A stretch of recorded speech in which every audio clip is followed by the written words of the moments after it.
Hello friends and family of YouTube. Dave from Dave and Purdy here. Well, today we're going to be looking into the situation with the axle and try to figure out why this happened, and maybe you guys can help me. I really want your input on this. If you've ever watched that show, Who Wants to Be a Millionaire, they always ask the audience for the answer. That's what I'm doing today, because I can't for the life of me figure out why this happened. I've got about 5 reasons that kind of make some logic, but I have never overloaded the weight of this RV, so I'm kind of perplexed. But I will throw out some ideas here in a little bit, and at the end, if you would, after watching all of my ideas, please leave your comment as to what you think it is, either some of the things I threw out there or maybe an idea you have of your own. So before I start, what I'm going to do is I have 4 corner jacks on this thing. I've got one on each corner, and so I'm going to raise the RV up and get it up safely high enough for me to get up under it, and also put some car jacks under there as well, and just to make sure everything's safe before I even get started. I'm not even going to remove the axle yet, but just to get up under there, I want to make sure it's safe. So okay, we are now underneath the RV, and this is the axle.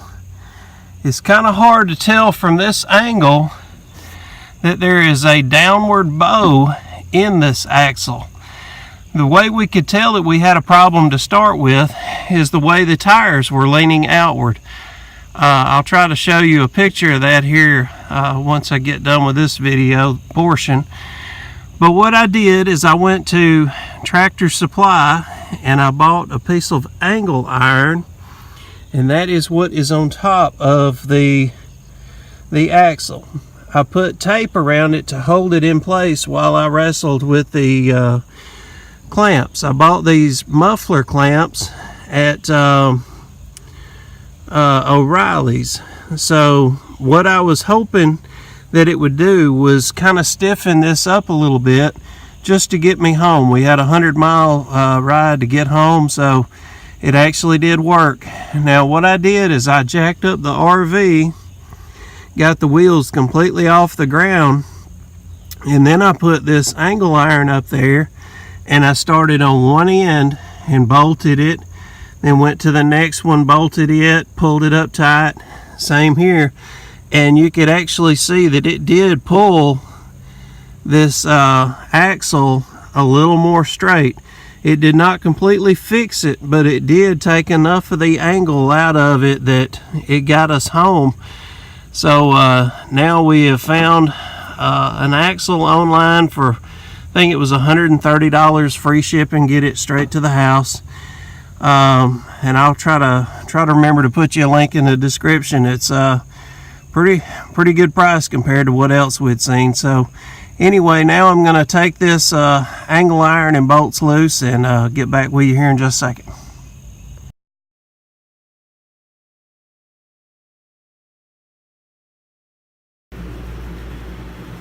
Okay, so now what I want to show you is some scenarios that I think could have possibly caused this axle issue, and I want you to give me your advice. One thing I did is I changed the tire size of the RV. It had 13-inch tires on it, and I went to a 14, thinking that would be stronger. Plus I also went to a E rating, which is a heavier load rating. My thoughts were that it would be less stress on the axle because it's not turning as many revolutions, but I'm wondering if it changed the dynamics or the engineering of how the RV carries its own weight. So that was one question I had. Another is, now this is the top view of the RV, is on this latest trip that we took, we were going up some very snaky mountains, up and down, and they had a lot of pitch to it that when you would go around the curves, it really put a lot of stress on the fact that there's only one set of axle.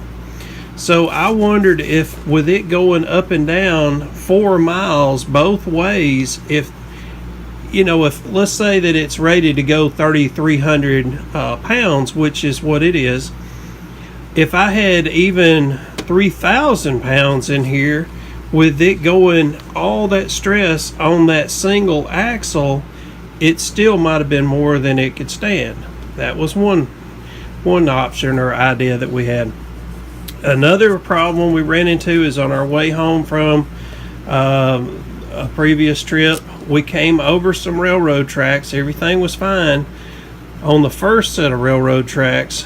When I came over the second railroad tracks, I guess there was some of the road missing around the tracks, and it caused the RV to really bounce up when it came over the tracks, because the suspension on your vehicle is much different. You have springs, you have shocks, you have tires that are different than these tires. These tires are, man, they're aired up to 65 psi, so they're very, very firm. You don't have any shocks in here.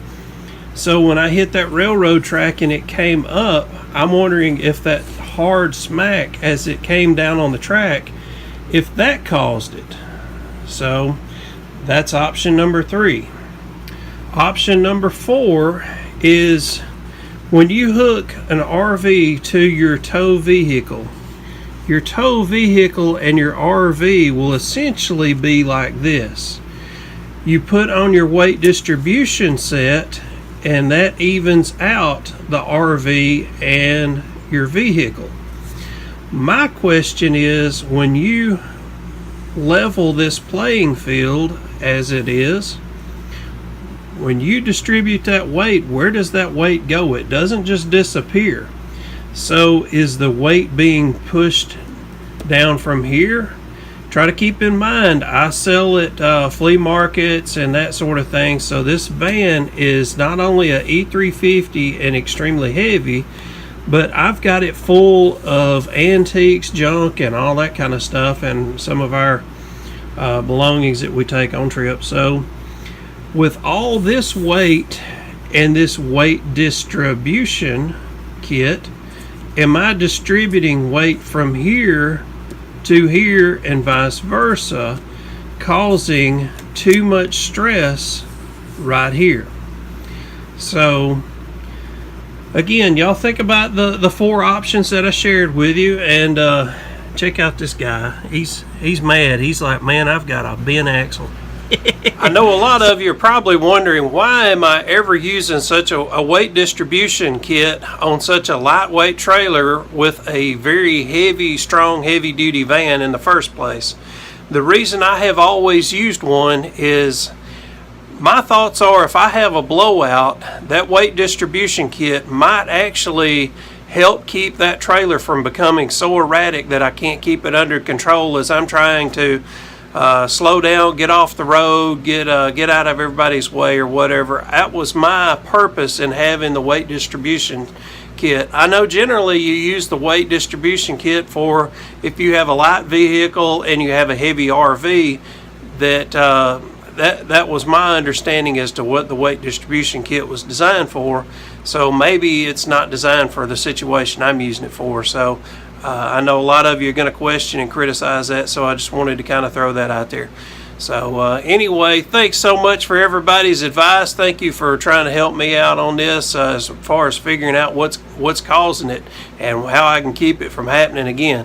So I sure appreciate y'all giving me your advice down below. And if you hadn't joined, subscribed, and all that good stuff, we'd appreciate it if you would. And thanks again for watching. See y'all soon. Take care. Bye-bye.